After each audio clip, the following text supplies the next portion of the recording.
Rocky Mountain Synthesizer Meet special event.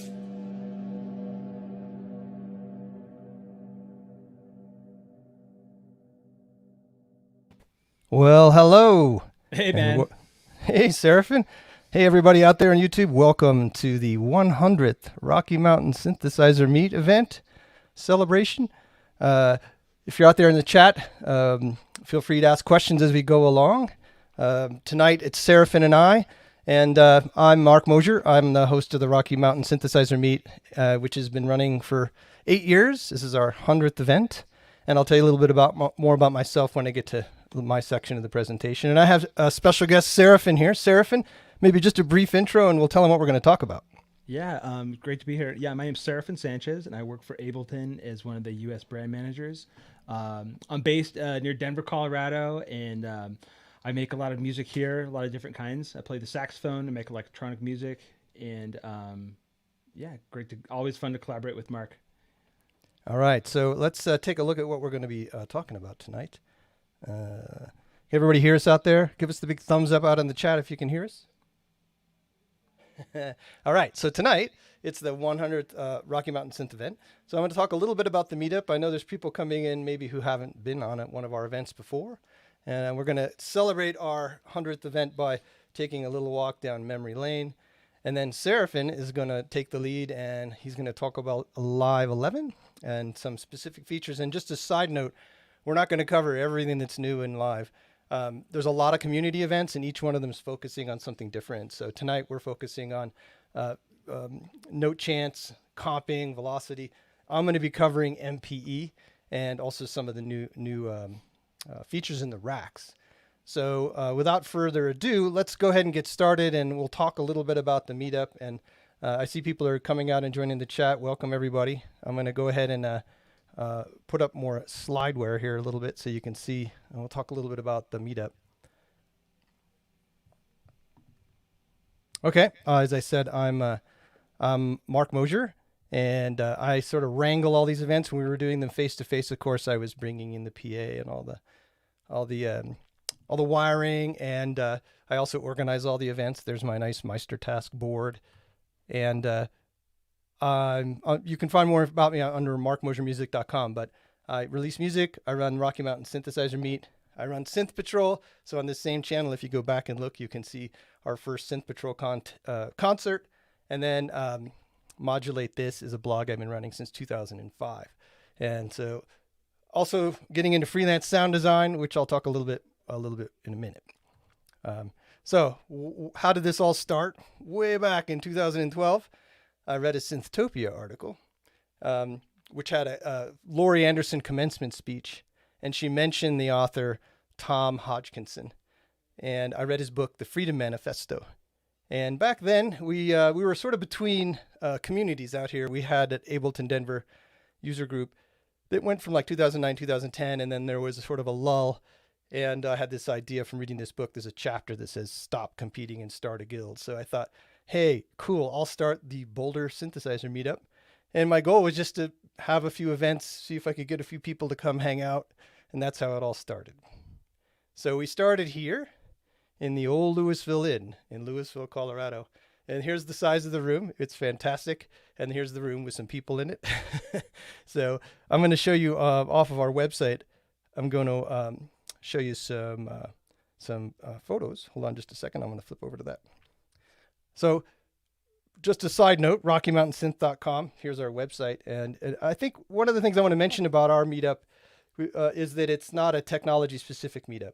You'll see on this table, I love this picture because on this table we have an analog synth, we have a laptop running Ableton, we have an Electron box, we have MPE. Over in the corner, we have Eurorack, a little Eurorack rig, etc. So the meetup is about, we rotate topics with every event. It's always a little different every time. So that's sort of the theme. All right, so I'm just scroll down and take you through. We've got about 2,000 pictures over the last. We have about 2,000 photos we've taken at events over the last. Oopsie, let me reload this page. And I'm going to just give you some highlights here, if this will work. Let's see. There we go. There's the old Louisville Inn. Woohoo! Old Louis Villain. If you're out in the chat and you were at the Old Louis Villain, give a shout out, would you? So as I mentioned, here's the room. That's that same picture. There's Mike Bryant. I see him in the chat. There's Mike sitting in the chair over there. First event. This is how many people we had. I think we had 12.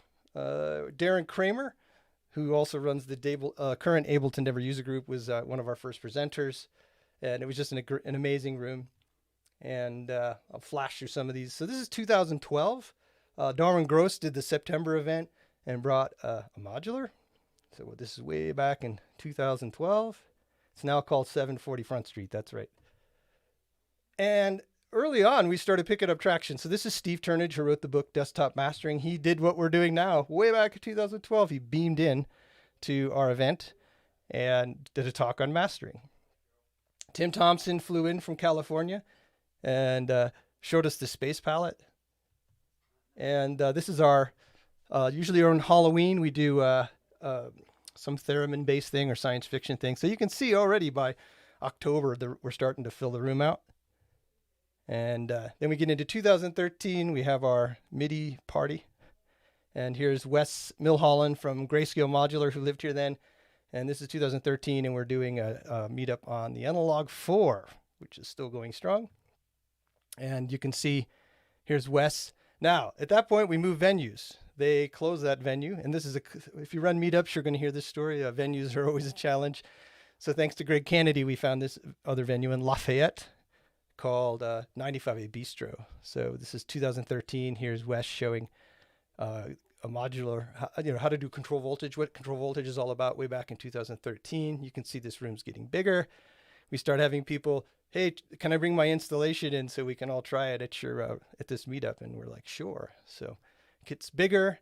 This is a big event. This is Michael Lauter and Jim Stout did an event on syncing anything. So this was sort of an epic event at 95A Bistro. Then we get bigger. And we moved to this place called the Walnut Room down in Denver, which is a massive venue with a big PA and pizza and beer. And then we start having performances. So as part of our event, we would have an event, and then we'd have the after event, and we'd have performances on stage. So that's Brendan out there. Jim Stout presenting on, he works at Roland now, but back then he was not working at Roland. And there he is with the V-Synth. And we start having more performances. This is Langdon Crawford doing doing hand-built controllers.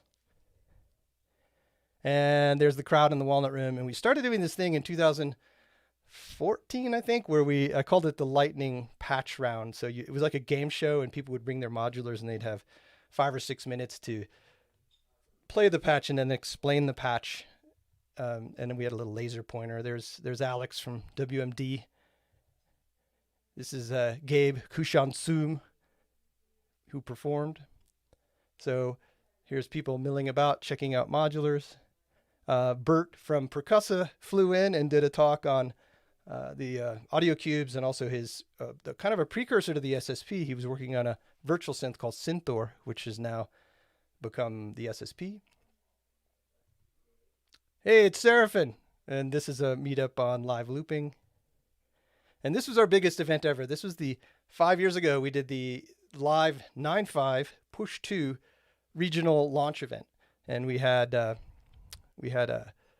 think 110 people in the room. It was amazing. And I'm going to do about 2-3 more minutes of these pictures for you. So we started doing, just to show you, this is a poster by Victoria Lundy. It's awesome. We did something on Vocal Madness. I love this poster, Victoria. And while we're in this, so we moved venues again. Now we're in Globe Hall in Globeville. And in this event, we're trying to do the largest Ableton link connection in history. I think we made it to just under number 1 in this one. All right, this is Globe Hall, still performances. This is Victoria and I performing on the stage at Globe Hall, which is still a performance venue. And Ableton Link.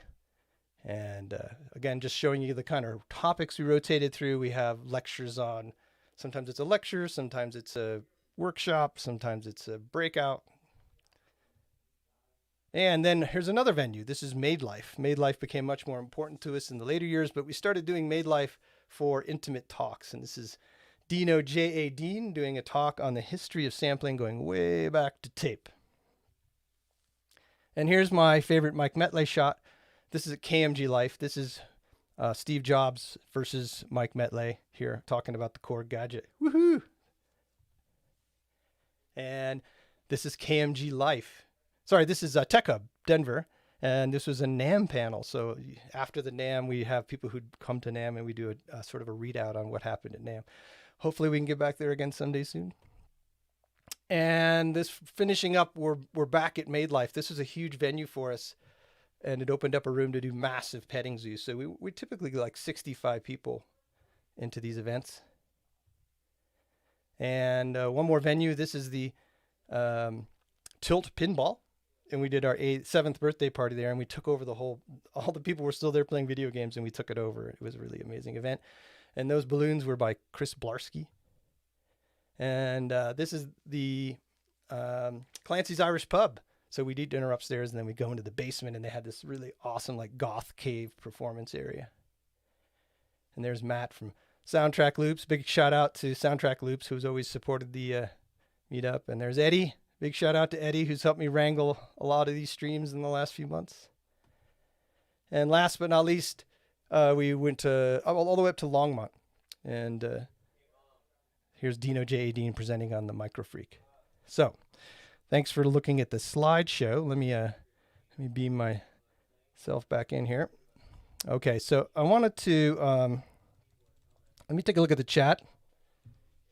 See what's going on. If you see me looking over here, whoops. Yeah, that was a beautiful birthday cake. Did you just like the MIDI birthday cake? That was awesome. Okay.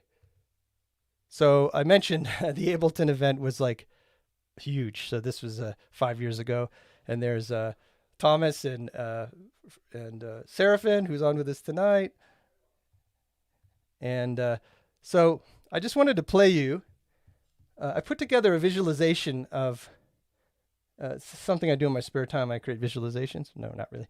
But I put together a visualization of where all our members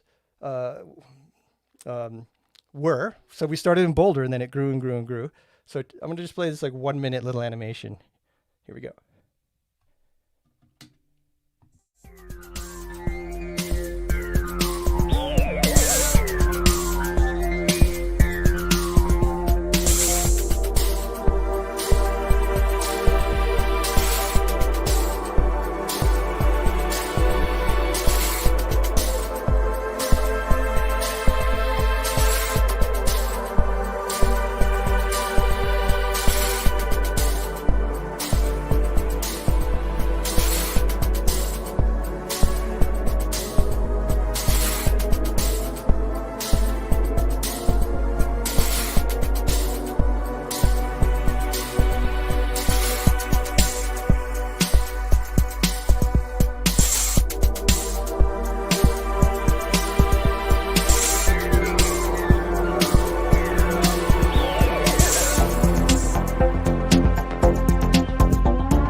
All right.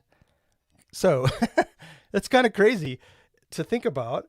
I started off thinking we'd have 5 or 6 people, and it expanded to this. And we grew before the COVID hit. We hit 800 members on our meetup.com page. Of course, then we had to change the name to the Rocky Mountain Synthesizer Meet because we were no longer the Boulder Synthesizer Meet. And it was nice. We won the Best Music Meetup in 2017. So fun facts, we have had 8 years, 99 events, 20 online events this year, and we get average between 15 and 60 people per event. So pretty amazing. And just first, I got to give a shout out now that we're at the end of sort of to these folks who made it happen. So first off, thanks to all the performers and presenters, hundreds of people throughout the years who've helped us out. I want to really just run through this list real quick of people, and hopefully I didn't miss anybody, but Brenda Alderette has always been this is just in first name alphabetical order. Brenda has always been a friend of the meet. She helped us get into Made Live. She's helped us secure rooms. Chris Barr is right now, he's managing our chat to watch over our chat. Chris Blarski early helper with the early events and made those awesome balloons you saw at the birthday party. Christoph, who's on here, who also runs the streams for Freak Boutique and Colorado Modular Synth Society. He ran our birthday stream, and he's also been behind the scenes. Christoph and I talk a lot about live streaming. Darren Kramer, early on involved with the early events, and he runs the Denver Ableton user group.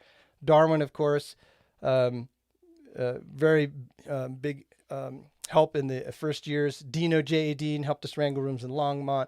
Eddie helped us with all of our streams for the last 7, 8, 9 months, and as did Houston. Endless testing with OBS and all these tools. JL Kane from Made Life. Michael Hester for shooting about 1,400 pictures. Mike Bryant, who has always been there when we lose a room. He's helped us out by finding us rooms. Shutter Rhythm Jennifer taking tons of pictures.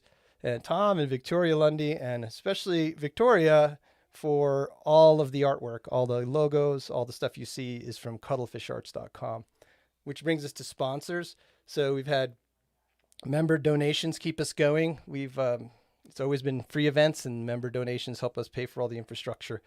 And sponsors, Ableton, Arturia, Cycling 74, Electron, Soundtrack Loops, Tone 2, they've donated stickers and shirts and software for giveaways early on in the event. So I'm not going to read all these names, but we've been in 12 venues in 8 years. So that's a crazy thing to think about, wrangling that many relationships. And the thing about it is that as we started looking to go online actually before COVID hit, because in Denver we get these snowstorms. And of course, and we have to cancel events. Also, rooms were getting harder to find. Rents are going up, so less artistic venues are sort of going away. So we were exploring, going online, and we were ready to go before COVID hit. Just as luck would have it on our side, and then we went online right after that. So that's a history. Thanks everybody for watching a bunch of slideware. I'm going to bring Serafin back in here. Here you go, Serafin. Hey, Mark. Hey, you're on. What do you think of that, Serafin? Let me mute YouTube. I'm hearing myself. Oh, sorry. I'm on stereo still. There you go. There we go. No, man, honestly, your ability to create and foster community is inspiring. Just looking at all of the events that you've planned and thinking about some of my favorite ones, like the Sound of Sci-Fi. That was probably my top favorite event that you and Victoria did. The event on how to sync anything. I forgot who presented that one, but that was Michael Lauder and Jim Stout.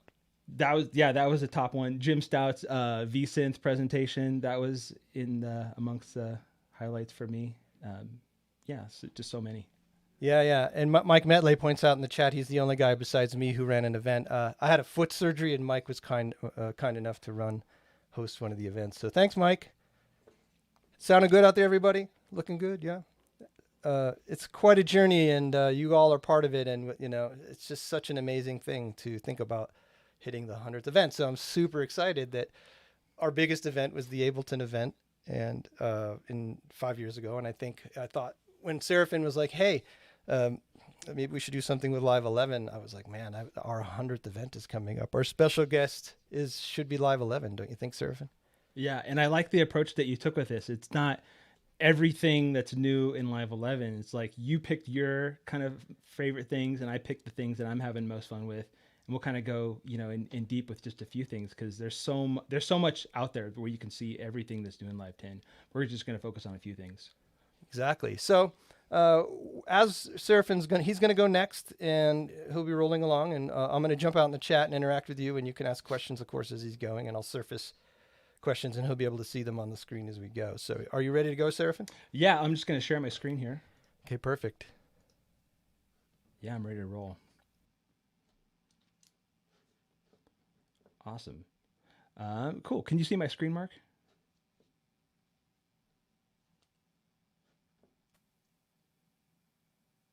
I'm back. I just see your camera right now. Oh, shoot. It's me. My problem. Go ahead and let me stop sharing mine, and I'll add yours. Apologies. So many buttons back here. Okay, all good. Yeah, so, Mark and I talked, and we kind of like, let's just pick the things that we're having the most fun with. And for me, it kind of came down to two things. One, it was comping, because this is something that I've always wanted to exist inside of Live, was a way to kind of record freely and then stitch together my favorite parts of anything. And so I think that's where I'm going to start, is with comping. So I have a piece of music that I wanted to share today. So we got a couple tracks rolling here. And then what I want to do next is I just want to improvise with my saxophone over this next track. So you'll soon find out that I play saxophone. And then this is kind of how my process is I'll just improvise for a while and then find the best moments. And what you're going to see is how Ableton Live approaches comping, in this case, audio comping. So I have a saxophone track here, and I'm just going to loop over these 4 bars. And if you right click in the track, you're going to see an option to show take lanes. So as I play, you're going to see new take lanes created automatically. So yeah, let's just give it a go, and I'll improvise for a while.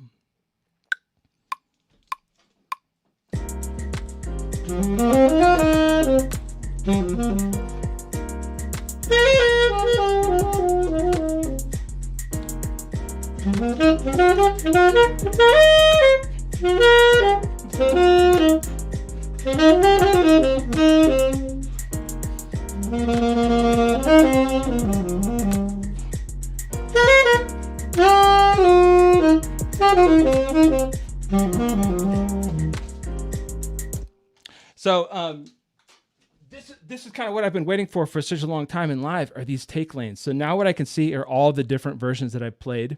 If I solo the saxophone track, I can solo individual takes. So here's my first take. There's also shortcut keys to do this, so I can press the letter T, and that'll solo that take lane. And then the third take. So now what I can do is, like I said, I can kind of stitch together the best moments of all of these different takes. So let's say I like the first part of this first take. You make a selection, and then if you press the return key, it gets promoted to the top track. So let's say I like that part of the first take, and this part of the second take. I can do that and start to stitch these together.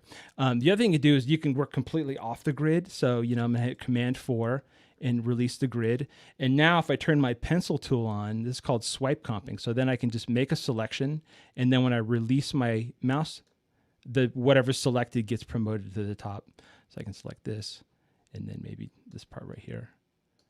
So now we're left with this comp of these few takes.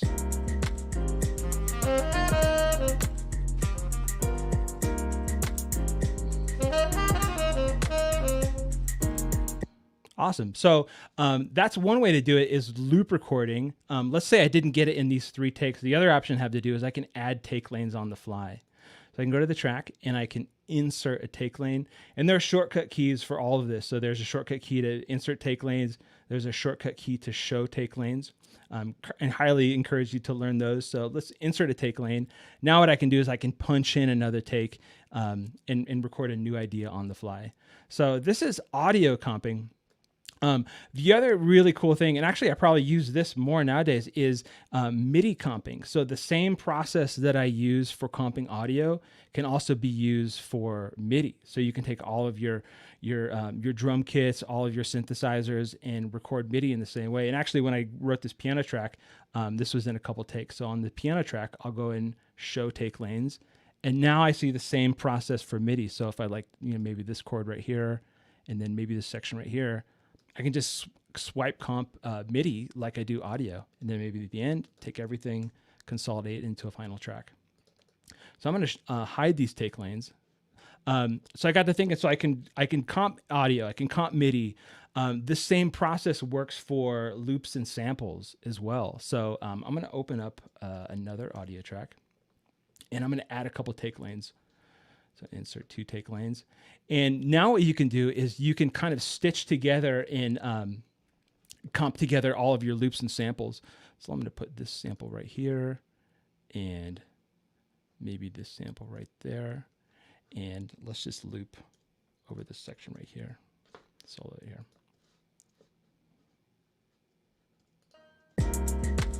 So now what I want to do is if we take this first one right here and promote it to the top, what I can do is I can start to comp together and kind of juggle in different parts of this bottom loop. So we get something that sounds like this.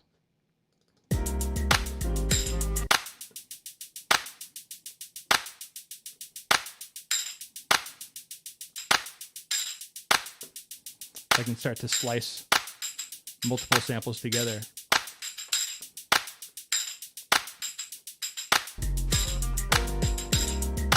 Awesome. So you can have a lot of fun with comping together your samples.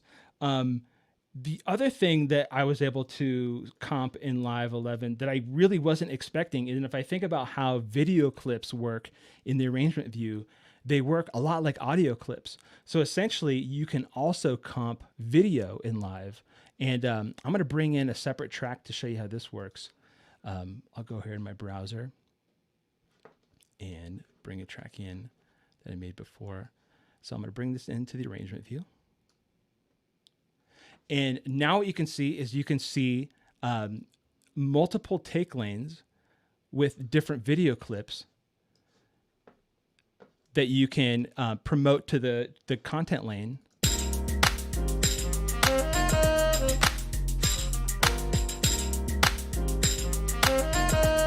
So what this is 3 different take lanes. So video 1, video 2, and video 3.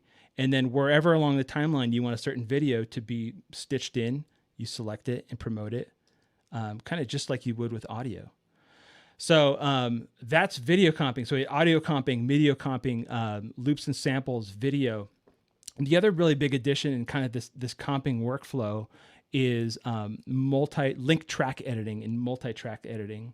So let's say that you are, recording like a full drum set. You have multiple mics on the drum kit. This idea of comping also applies to multiple tracks at the same time. Let me show you this works as well. So let's go and bring in a different file in.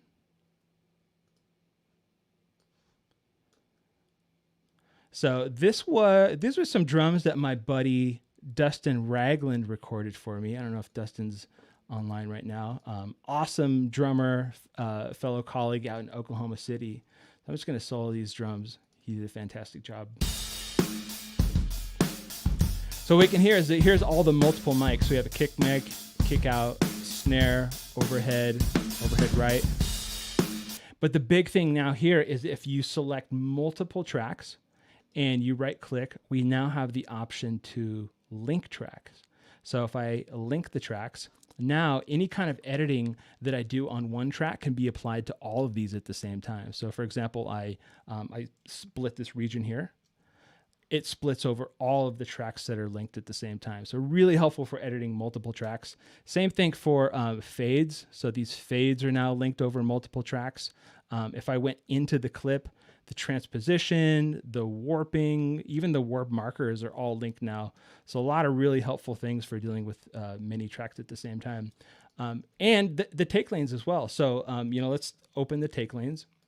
And let's say for some reason, this third take was the one that we wanted to use for the whole track.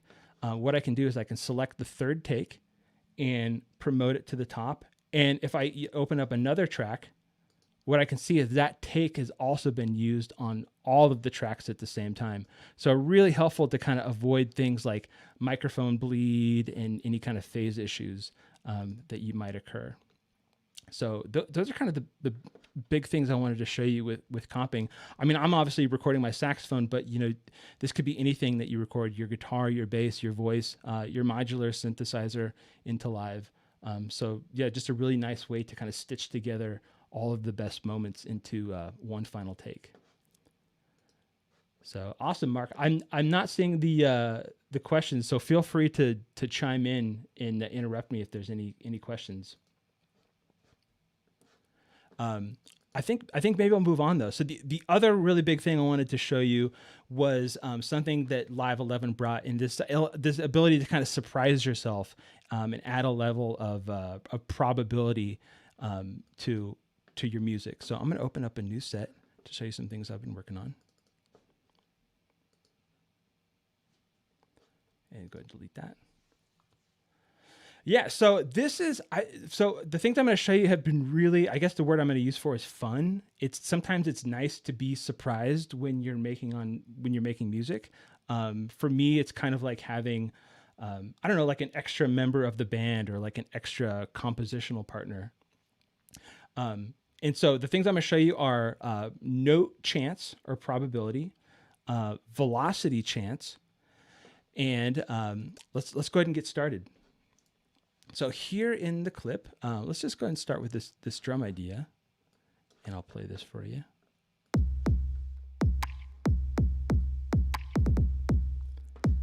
Okay, cool. So we have one clip playing, and these are some drums. Actually, all of these sounds are from the Glitch and Wash pack, which is one of the packs that comes with Live Suite. So these are all sounds that are found inside of Live. What I'm going to do is I'm just going to take this one clip, and I'm going to duplicate it. And what I'm going to do is I'm going to add some hi-hats. So I'm going to turn my pencil tool on and draw in some hi-hats. Okay, cool. So this one pattern is going to start getting very repetitious and boring over pretty fast. So what I'm going to do is make some variations here. So I'm going to select the hi-hats, and what you'll notice down here is two new, I call them marbles, and these are brand new in Live 11. So this bottom one, it lets you show and hide the probability editor. So yeah, this is all brand new. So now what you can see is for every single note, you have the ability to change the probability. And so 100% probability means that note's going to be played every single time. And obviously 0% is it's never going to be played. So now what I can do is I can change the probability that that note is going to be played.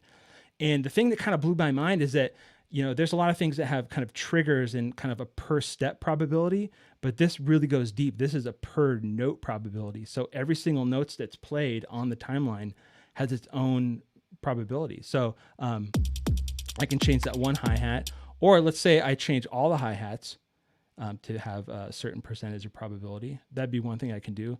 The other thing I could do is I could use this randomize button. This is also brand new. So I'm going to lower the amount, and I'm just going to say randomize. So now every time I press this, I have a random set of probabilities. So now what this is going to do is create brand new rhythms for me.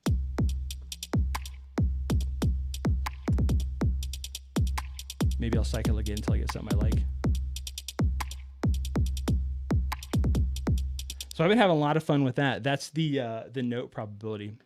So I've used this on drums. The other way I can use this is maybe on some melodic elements. So for this, I'm going to switch over to push. Okay, awesome. And see what I'm in, a C minor. Cool. I'm going to change the layout to the melodic step sequencer.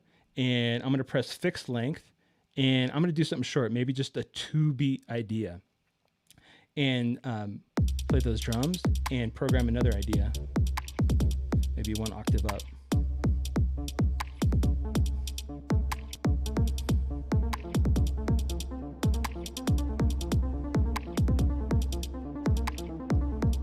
Okay, so now this same idea of per note probability applies to push as well. So if I hold down a note and go into the clip view, now I can see there's a probability for that one note.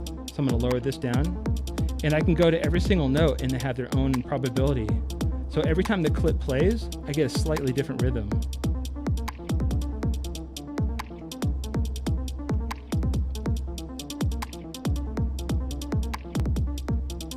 Yeah, you can kind of hear sometimes the note's played and sometimes the note's not played. Cool. So yeah, same kind of workflow applies in push as well. So we did this with drums. We did this with a melodic idea. Let's also do this with some harmony. So I have this pads track. Again, I'm going to create a new clip. And let's go ahead and just create a one-bar idea. And actually, kind of a chance to show you something else new is the new keys and scales built into the clips. This is awesome. So if I turn scale on, now what I can see is I can select any key. So I know I'm in the key of C, and then I can also pick a tonality. So in this case, minor. But these are all the different scales that you'd find on push as well. So all of the modes of major and minor, melodic minor, some Messiaen scales. So, you know, kind of nudge you to some of these scales maybe you haven't played around with before. So let's go to C minor. Then over here, this is also new. So now, you know, we've always had a fold button. This shows you the notes that you're using, but now there's a fold to scale. So this only shows you the notes that are in the scale. So this is pretty cool. So now what I can do is I can start building scales or chords And in this case, chords, just every other note is going to be the C minor 7 chord.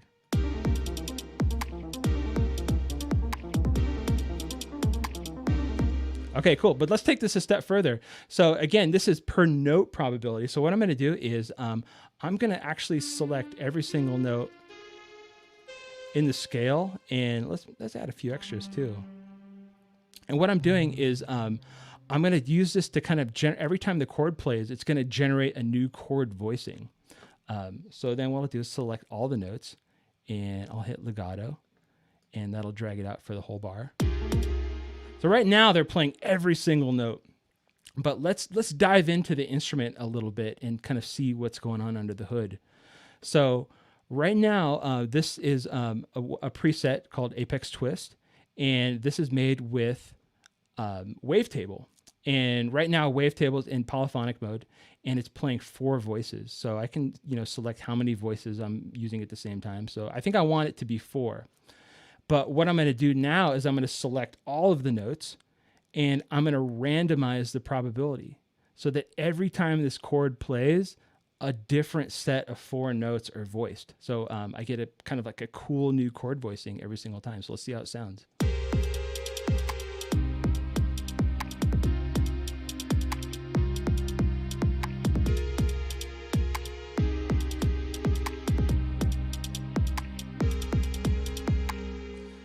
Awesome. So yeah, just a couple different ways to experiment on your own with using the new note chance or note probability. The other side of this that I wanted to show you is velocity chance. So let's go ahead and create a new clip. And there you go. Here, take that off. Awesome. So I have a couple samples in here that I want to play, and for this, I'm just going to create a 16 note pattern, and let's see how this sounds. Okay, yeah, you can kind of hear everything's played at the same velocity. So again, I'm going to open up this marble above it, and this is the new velocity editor. So right away, you can kind of see that the velocity notes look a little bit different. So I can still do a lot of the same things I could before is with the draw tool. I can kind of draw patterns like this and kind of create different rhythms by just emphasizing and de-emphasizing certain notes. So we got a little bit of groove out of that. A little thing that's new, and I actually love this, is if you select any note and you type in the number, let's say 77, now you can type in exact velocities. That's just kind of a little thing.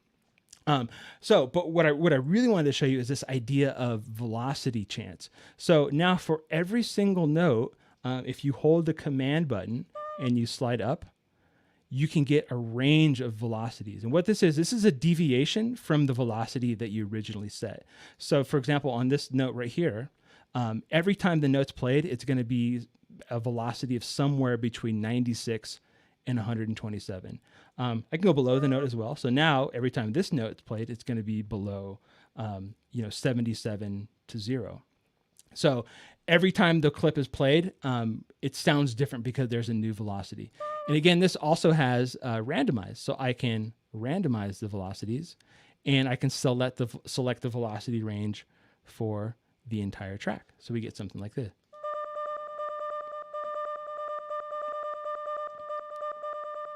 Yeah, so this is really powerful. I mean, obviously velocity is used to change, in this case, how loud and soft the note sounds. But if you think about if velocity can be used as a modulator for all kinds of things, this becomes really powerful. For example, like in Wavetable, velocity is a target for anything. So now if you're randomizing velocity, you have a randomized way to map velocity to anything in Wavetable.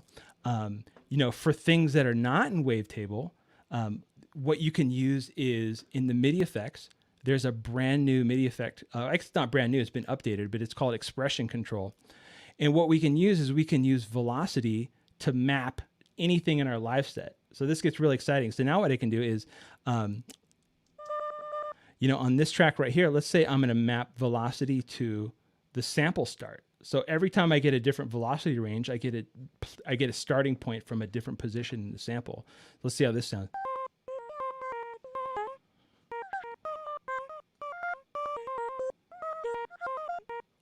Cool. And I have another sample in here as well. So I'm going to have this kind of do the same idea. So I'm going to have 16th notes, and I'm going to select only this note, and I'm going to randomize the velocity.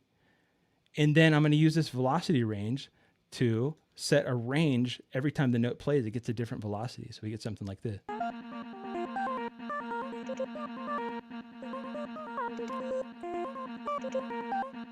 Awesome. Okay, so this will probably be the last thing that we do, but if we wanted to take this one step further, what if we combined velocity ranges and probability? So let's open up the probability lane, and we can see both of these. We can see velocity and we can see probability. And for this sample, I'm going to randomize the probability. And same thing for this one. I'm going to randomize the probability. Let's do that again. Cool. And let's put it in the track.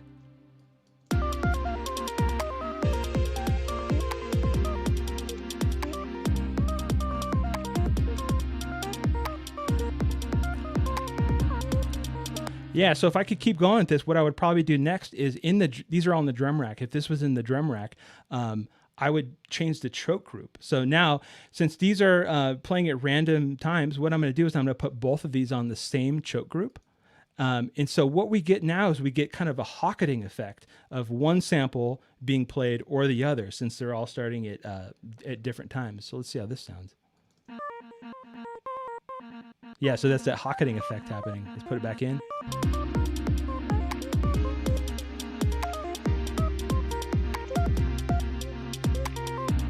Awesome. And so maybe the last thing I'll do is, if I wanted to go a little bit further with this, I'm going to use some of the new devices. And these, again, like Mark said, we won't have time to go into everything that's new in Live 11, but I just wanted to show a few of my favorite devices. This one is Spectral Time. So without spending too much time, essentially it's a spectral delay. So it's using FFT spectral resynthesis to change the pitch of all of the delayed material. So we get the spectral delay.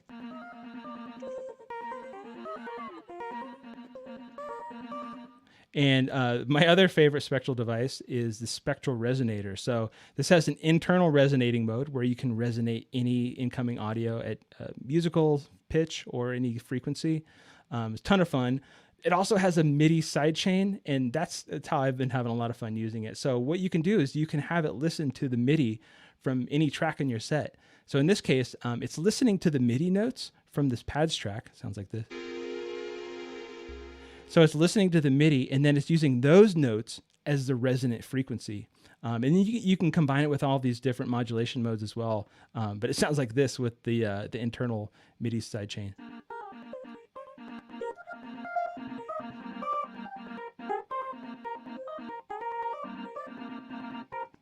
And then I'll probably add reverb. I mean, reverb sounds better. Everything sounds better with reverb. And for this one, I'm going to use the Hybrid Reverb. And I'm doing this device injustice without being able to talk too much about it. But essentially, it's a combination of a convolution reverb and an algorithmic reverb with a bunch of brand new, beautiful impulse responses. You can drag your own audio files onto the device, create your own impulse responses.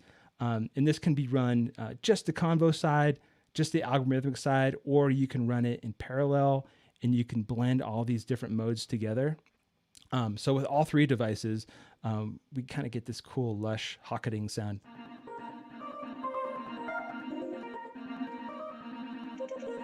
And put it into the track here.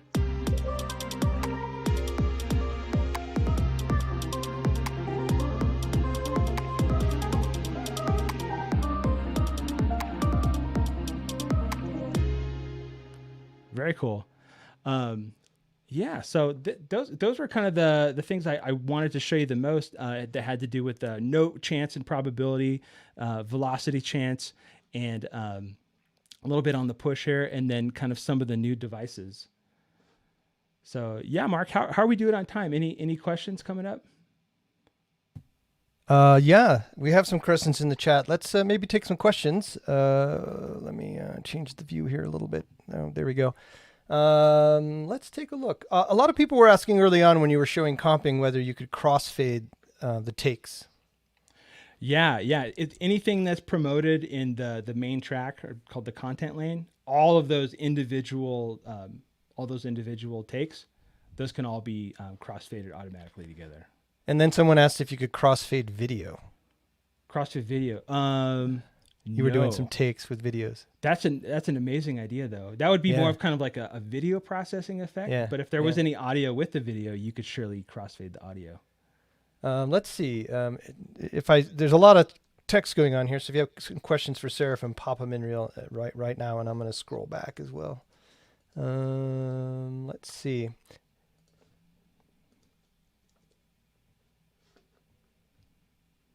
Let's see. I think there was a question as to whether Ableton 12 would be Skynet. I think that was a question. Cannot confirm or deny. There you go, Chris.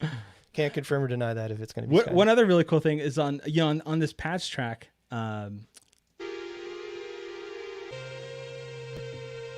So it's playing different chord voicings every time because every note has a different probability. But on the actual instrument, I know you're going to show this, Mark, is these macro variations. So I use these a ton. And for this one, with this particular technique, using arpeggiator on this is also a ton of fun. Because you also get different amounts of voicings and you get different notes. So kind of the arpeggiator takes on a new effect every time it passes. And then I can turn it on or off. So Mike was asking, where does this question go? Can you lock certain steps in a cycle to 100% probability? Lock certain steps. It's per note, right? So you could just say this note will always be 100%. Yeah. So for example, like this, let me clean this up a little bit. So yeah, for probability, let's say this kick drum right here is always going to be, or this particular one is only going to be. I put you back up there. Yeah, so this kick's going to be 100%, and then maybe that kick right there is going to be 54%. So yeah, you can lock it. I think that's what you mean, Mike, right? Let's see, probability grouping. Yeah, and Mark, that is what I like about it too. Is it is per note and it's not per step. So all of these don't have to be 100%. The kick could be 100%, and then the hi-hat could be 44%. Yeah. So here's a question about: can you group like some other construct besides like the lane or the note? Can you group probabilities in any way? I'm trying to think what else that might be. So you can do the note.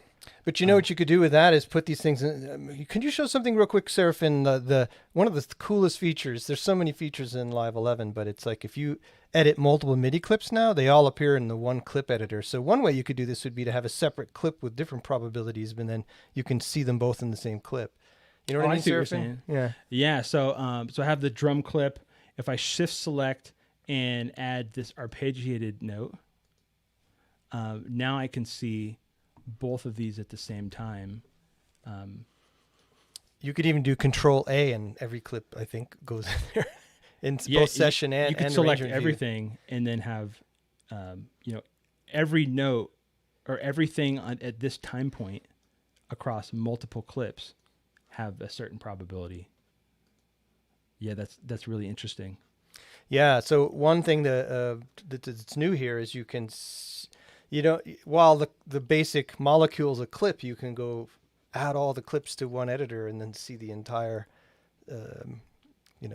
set of notes in one place, which is pretty powerful.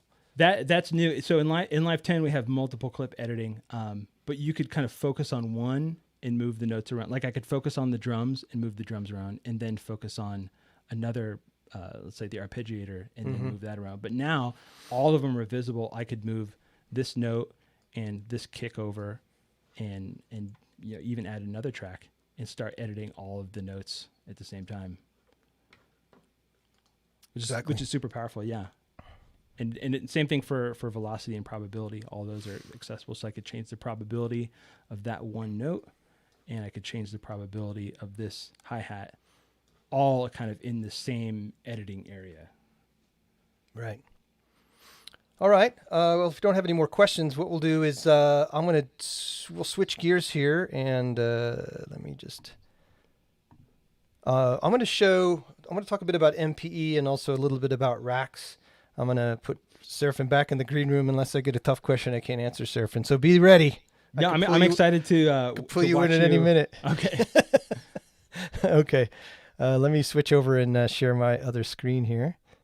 Here we go.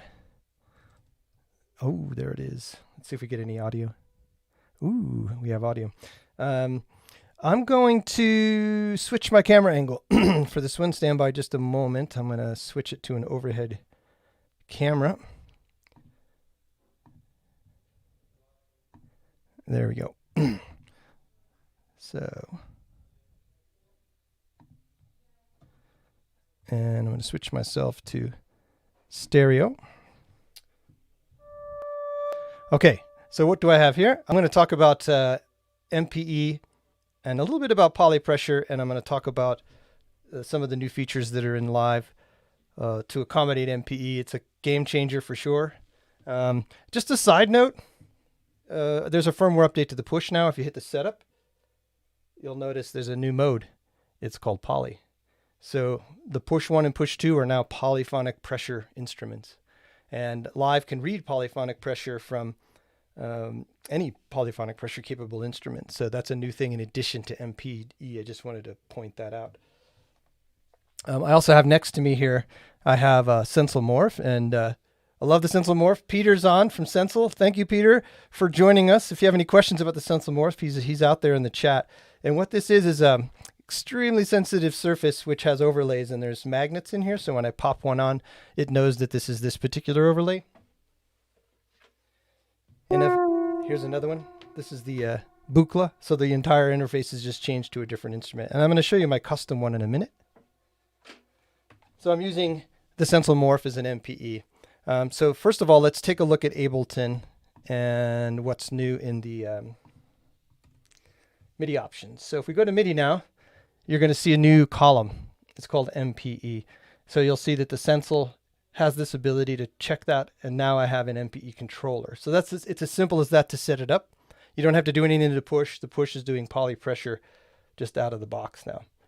So let's take a look at, this is a preset. So something I forgot to mention. So I've been working with Live 11 now for a number of months, and I'm really excited. I'm contributing to some of the sound design work in Live 11. So some of the presets you're seeing, it's a note about what you're seeing. This is beta. Live 11's been announced, but it won't be released till Q1. Some of the things you're seeing might change. Some of these presets may change. Just word of caution. One really cool thing that's in Live 11 now is an individual track CPU meter, by the way. So you can see this instrument is the only one that's eating CPU, and it's a really great way to find perhaps something that's crushing your CPU.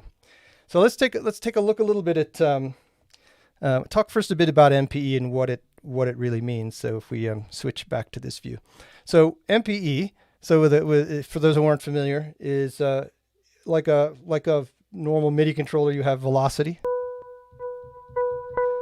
you have polyphonic pressure.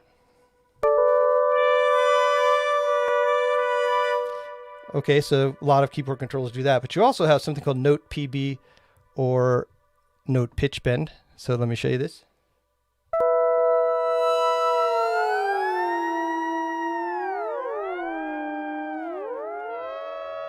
So I'm taking those notes and I'm bending them individually. And then last is something called slide. And slide is the motion when you go up to the top.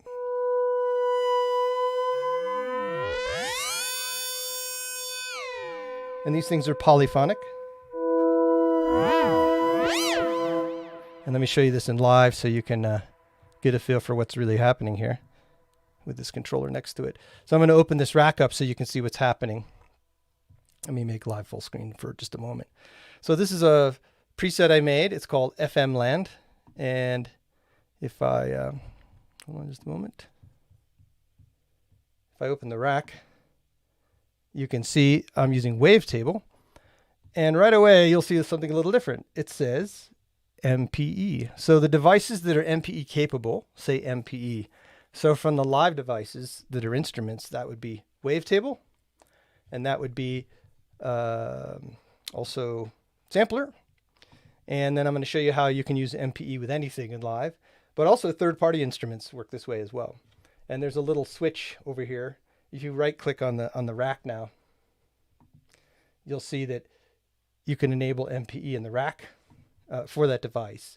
So I've tested this with, maybe if I have time, I'll show you to you, but you know, I'm working with alto, I'm working with Arturia pigments, that all works fine.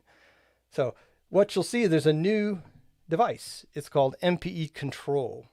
And I'm going to go ahead and split my screen again. And as I go down, I'll touch the, you'll see that as I slide vertically, the ball goes up the blue line.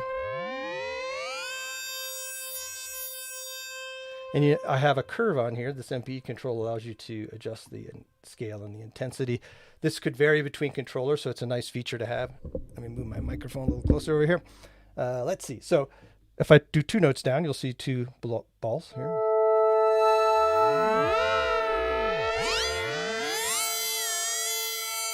Let's just do 1 so you can see what I'm impacting.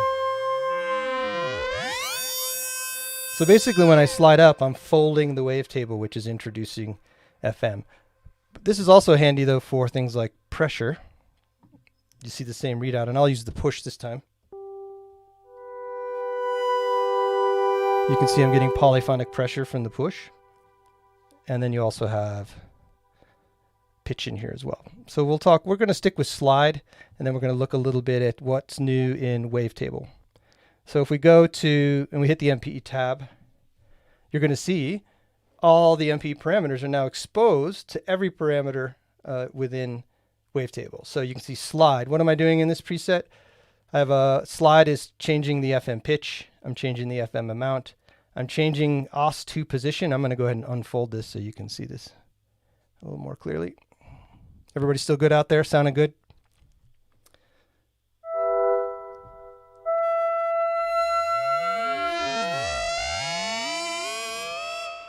Let me make it even bigger. There we go.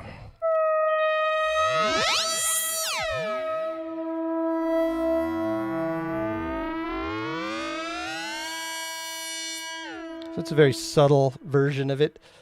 And you'll see slide as I go down is also impacting the filter. I've got pressure, which is turning up oscillator 2 gain, turning it down rather. So it's also closing the filter a little bit. So that's the idea. So that's one preset with MPE Control.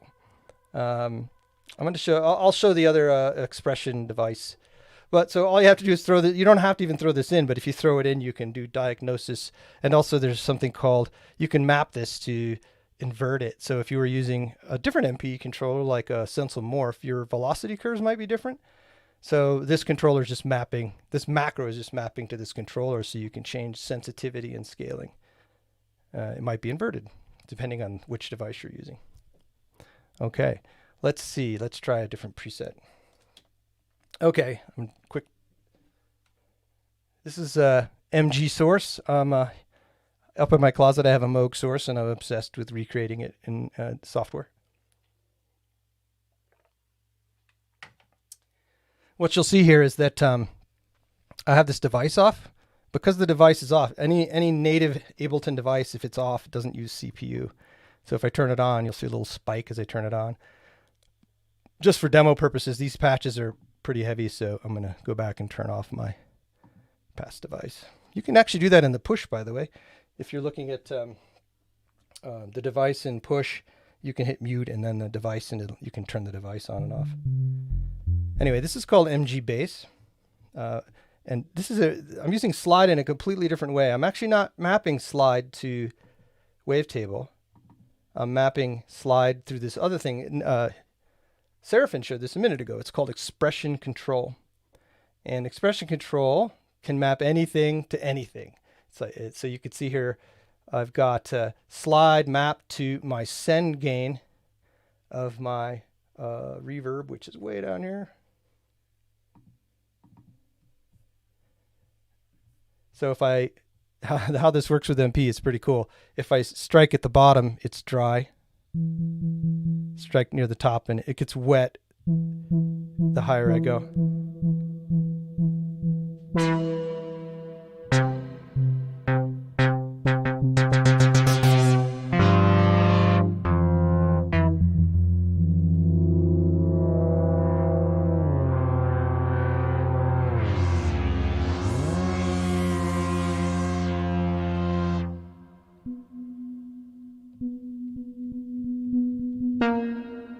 So super sensitive, as you can see.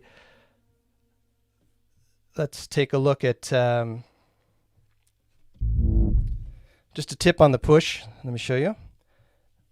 Move my camera back up here. Tip on the push. If you press select and touch the touch strip, it goes from being a pitch bend to a mod wheel. So a lot of the presets I'm designing use both because I want to use both hands. So I will do a slide up with the mod wheel, and I'll do something else with slide up vertically on MPE. All right, let's take a look at Ableton Sampler and its MPE implementation. This is awesome. I decided to create the trippiest thing I could think of. So in this patch, it's called Slide Selects Sci-Fi Flicks Samples. That's a really long, catchy, or short, catchy name, isn't it? But what it does is I'm using, if we go over here and take a look at the implementation of MPE inside of Sampler, you'll see it's just added. So now you have Note PB is here. You can see Slide. Ooh, Slide says Sample Selector. How does that work? I'm going to switch overlays. I'm going to put on the Buchla Thunder. So this is these are quite a few octaves apart in the way I've got it set up.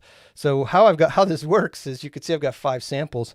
The lower I strike, this basically plays 5 samples throughout this range. So the lower I'll play this one. Oops. Oh, I got to arm it. Sorry. Save in CPU.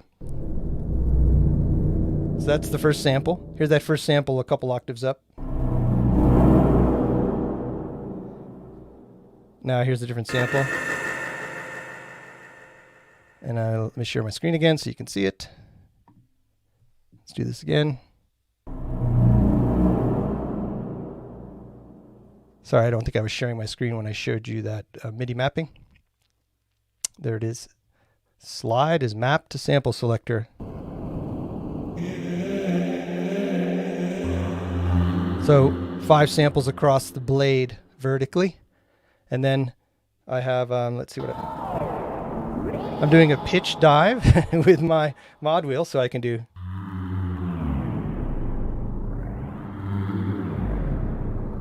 So this is a super trippy preset. Let's just play around with it for a second with different velocities.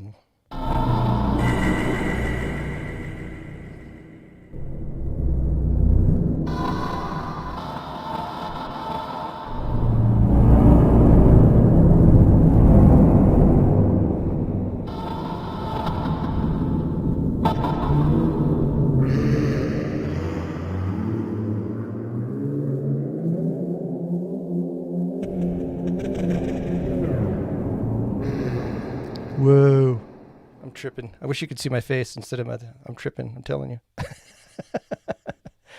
So that's just the tip of the iceberg, man. Think of everything you could map stuff to, right? So I want to show you a couple more presets. Before I do, I want to talk about something new that are in racks.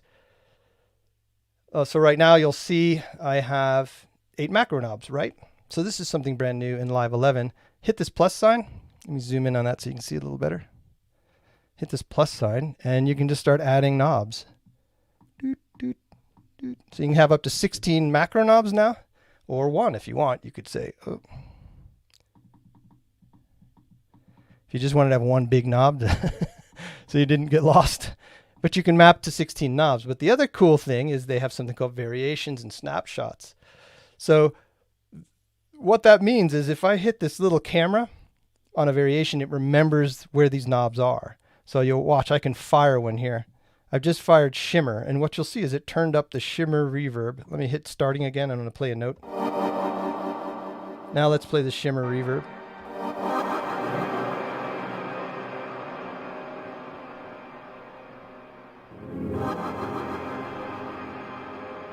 This is an ascending tone. Deep space. So you can see how the knobs are just changing. This is clean and dry. So if I want to create a new variation, I can just say new variation. I can turn some knobs. I click the little camera icon. I have a new variation.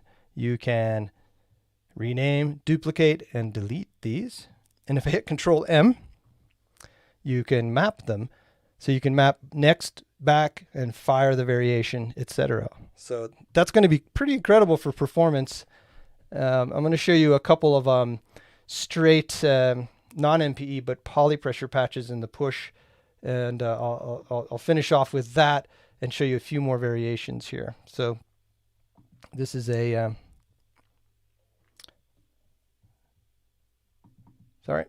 this is a, turn it on. It's called Overdrive Ghost. Here's the default setting. Here it is dry. I'm going to switch overlays though. So this is a custom overlay.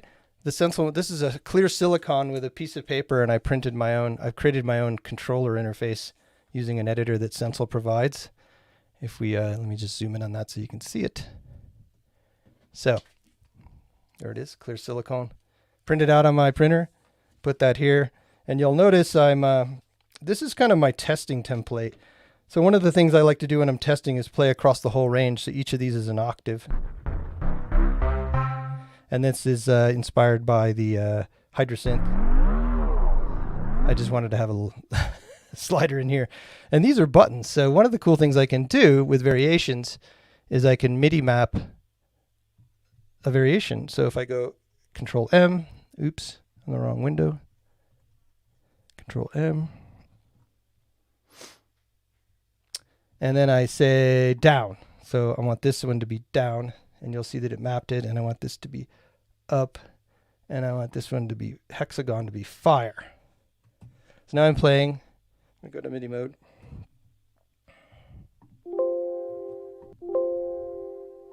Definitely don't do that. Okay, so if I, so you can see on the Sensel, I'm changing my morphs, and then I can fire a morph.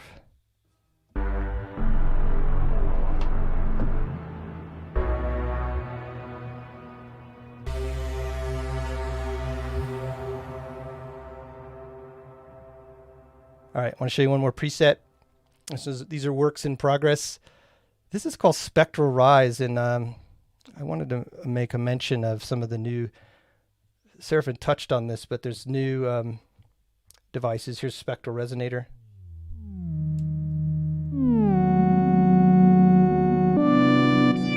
And what I've done is I've mapped the mod wheel to, so in addition to doing just plain, Live 11 is going to come with a lot of MPE presets, but it's also going to come with presets that are going to take advantage of the push and pressure and polypressure and the mod wheel and work with basically basic MPE.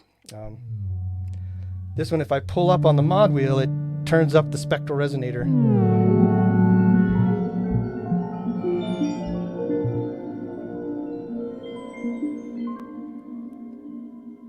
So let's go back and look at our variations here. This one says long dive.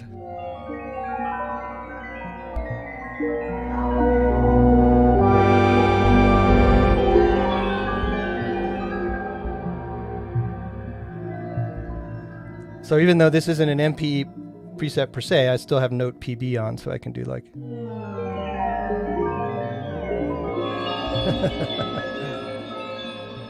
Here's the new frequency. The frequency shifter's been modified.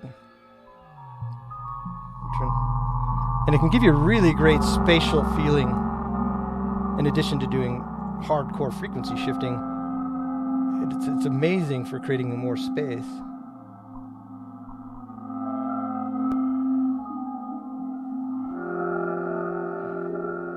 And one more, and then we'll bring Serafin back in here. Let me turn this one off, though. So you can see my CPU meter going. Yeah, these are not lightweight, these experiments I'm doing here. So this one is called Cathedral of Synth, and it takes advantage of the awesome hybrid reverb. Let's turn it on.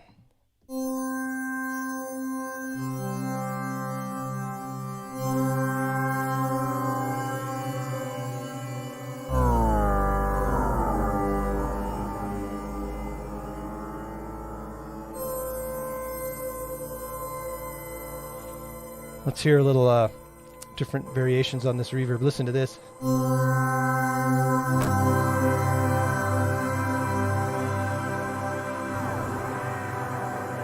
Woo. Now this is crazy. Just using variations, I'm going to turn this into a lead.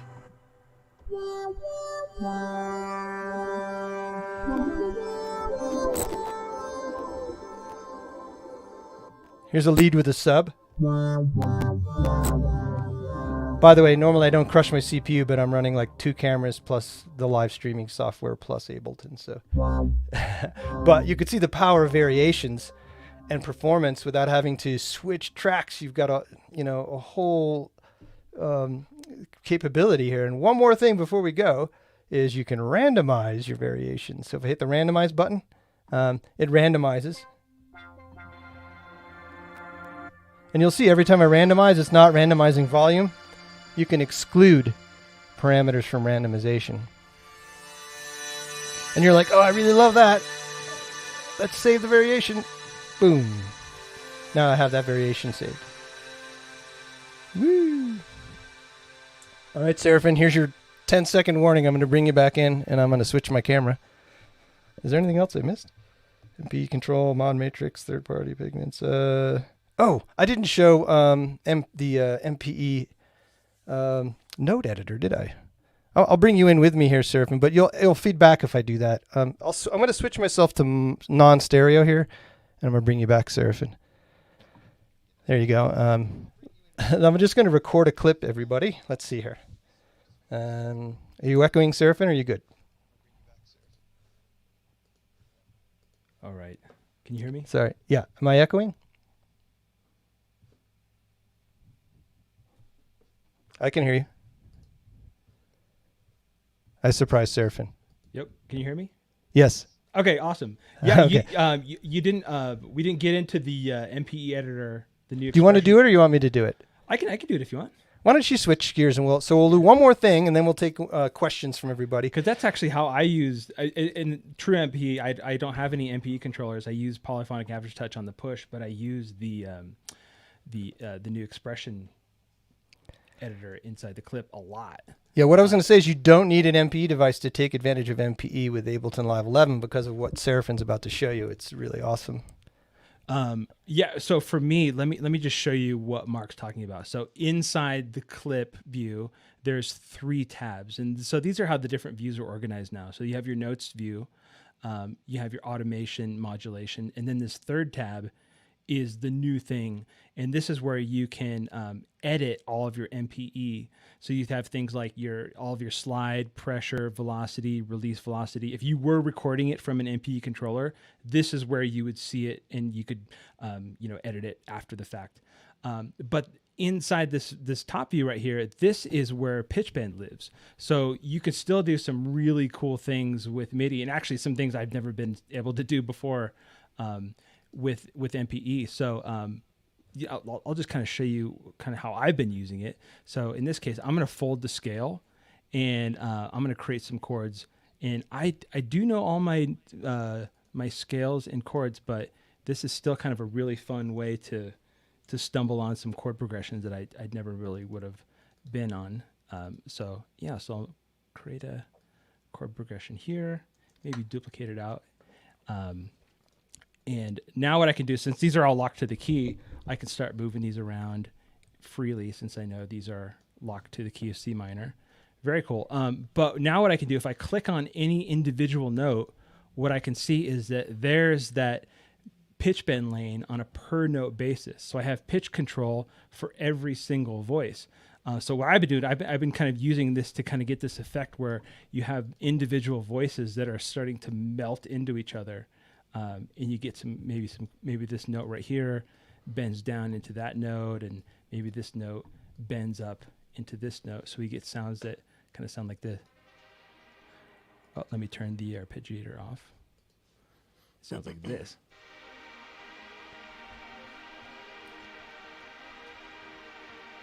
So that's kind of how you'd use the awesome. the MPE pitch bend inside the individual clip is through these individual pitch bend lanes. So that's been real exciting for me. Yeah, go ahead, Mark. One thing I was going to mention is variations, or I forgot to mention about variations, was that they're really great for turning things on. Like if you have an arpeggiator, if you were to map that to a macro, it wouldn't come on until you pass 12 o'clock. Now you can just map that as an on-off variation, so you can start and stop arpeggiators rather than having to twist a knob. So, so you saw the note PB there. Let me just share my screen one more time, and I'm gonna record something here on this morph. I'm gonna just swirl my fingers around here. Hold on. Let's see.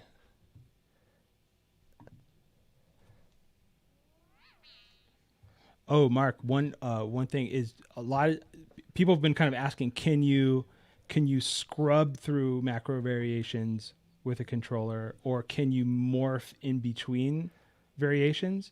And there's a new Max for Live device I can share that does that. So if you wanted to set a time-based parameter that at 1 second to go from one variation or to jump to another variation every bar or quarter note, right. There's a cool device that lets you morph through those. All right, let me just do this because I think it's super cool and I forgot to mention it. This thing's still working. Come on, camera. There we go. Okay, so I'm just going to record a clip. By the way,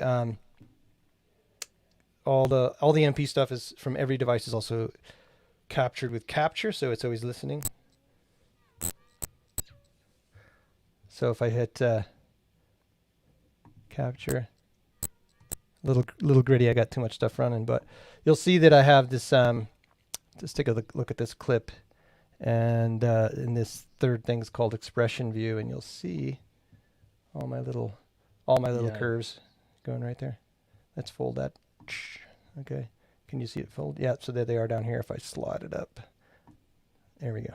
And then you can edit them, as Serafin showed, and put curves on them. And anyway, everything you record. It's cool to see that recorded, yeah. Yeah, everything you record goes in there as well. You were using the MPE Control device a lot in your presets. One really cool thing on that is there's a bunch of instruments in Live that are MPE enabled, so like Wavetable, Simpler, Sampler. But for example, Operator is not MPE enabled, and that MPE Control device has a breakout window that converts MPE to MIDI. So if you did want to use an MPE controller, certain parameters can be then assigned to a non-MPE device like Operator. Yeah, so you can also take Expression Control, and I showed opening a reverb with it, but it doesn't even have to be in the same track because it's mapping like Max for Live style, so you could take MPE and control something 3 tracks over. So it's the Expression Control, I feel like that's in my opinion, kind of a sleeper device because the updates to it are amazing. So now you can select all of your MPE parameters, but then there's also a new random assignment that's been a ton of fun, and then an incremental assignment. And I've been using the heck out of those. And those are also new in Live 11. I'm loving that. Right. Okay, so that's the end. Anybody have any MPE questions before we'll take general questions? Anyone? Bueller? Anyone? No? Okay. Well, Sensel Morph, I like it because it's very light to the touch. There's, live supports whatever you throw at it, I think, as long as it could do MPE. So Linstrument, Roly, Continuum, whatever can spit out MPE, Live can hear it, and Live can edit it. And it's and you don't need an MPE controller to take advantage of it. So I think what's going to be cool is when people experiment with building like chord clusters and stuff using slight variations and bends and things like that. Let's see. No specific questions. Okay. Any general questions about Live 11 that we didn't cover? Well, just anything you want to hear about at all about Live. Any open questions? let me see here. I'm curious what question, because we could probably talk about new things for hours and hours. Right. So much to talk about. Let me, I'm going to share my screen over here a second. Just nice comments about the morph and the arpeggiator. I mentioned the web side here. What's going on? It's loading now. Mark, I'll share the link to that Max for Live device I mentioned. Perfect. YouTube blocked me from dropping links in there, so. Yeah, I blocked you from dropping links in there. Oh, Let's see. Nobody's dropping links in the chat. That's it. So let's see. probably for a good reason. So I run as I mentioned, I run the blog Modulate This, and I have pinned to the top of the blog right now. I have come on, lots of streaming happening. First of all, I want to mention, if you're going to do online streaming, I have a whole set of articles on online streaming tips, like how to set your camera, how to set your audio, those sorts of things. So just a side note. I mentioned the Synth Patrol concert, but out here I have pinned an article, Getting to Know Live 11. And what I've done is curated all the live, the sort of the summary of the live videos. So you can see here I've got the playlist, which has all the live videos in it. So if you go out to YouTube yourself, you'd have to go poke around and find it. But this is the actual playlist of all the videos.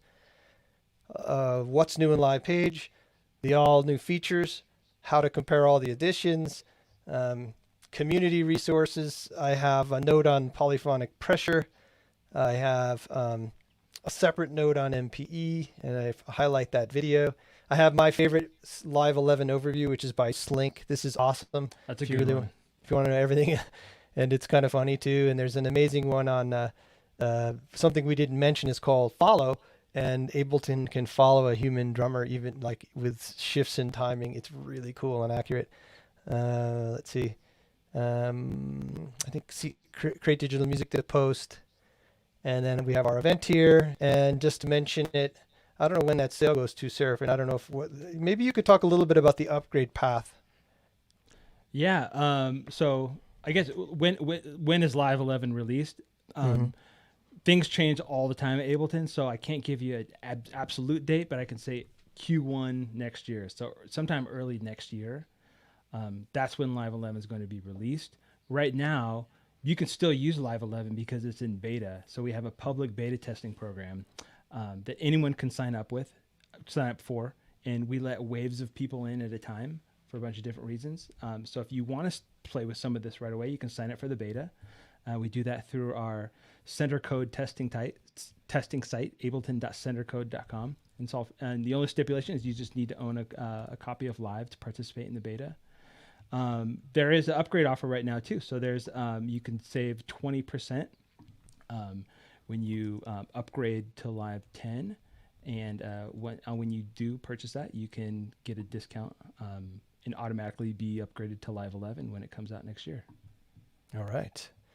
Somebody asked about Robert Henke's, what was it? It's on the chat.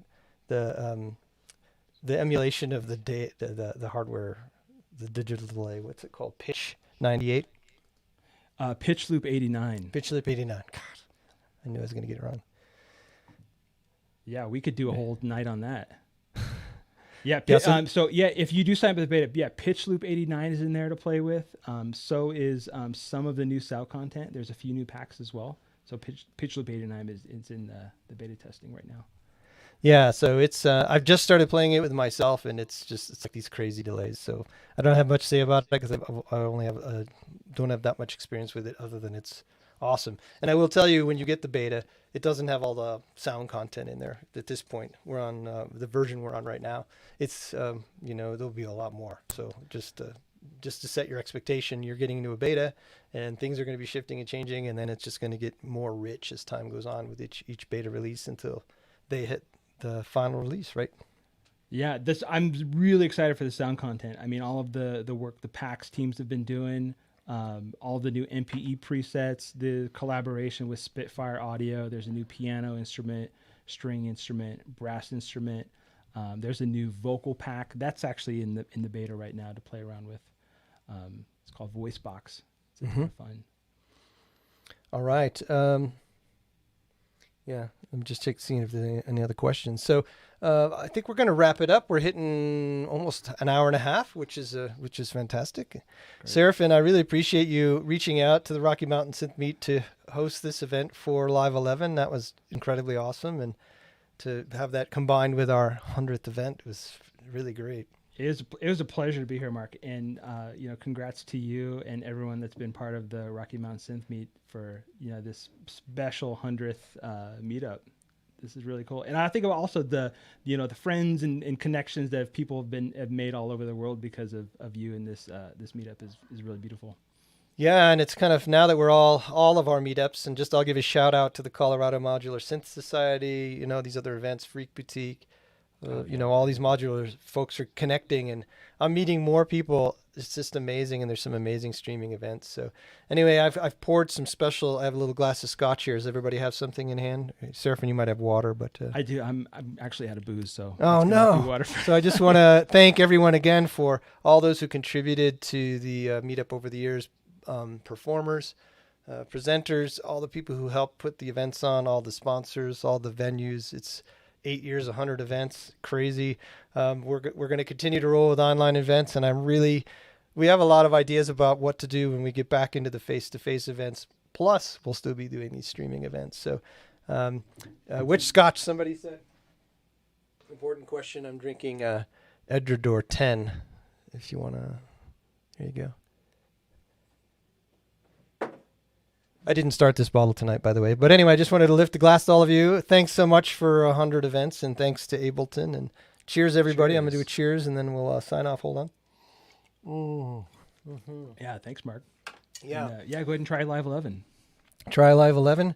And if you like this sort of event, this is our first time doing, it's our second time doing a streaming event. We did a concert. We also do meetings. So if you like this, let me know, and maybe we'll do some more of these streaming to YouTube events. It's really fun to have everybody in the chat and to reach more people. So cheers, everybody. Everybody be safe, and thanks again. And here's to Live 11 and making some really cool stuff. So thanks, everybody, and hang out in the green room, Serafin. I'll talk to you, and I'll end the chat here, but I'll wave everybody out. Bye, everybody. Cheers, friends. Bye-bye. Bye.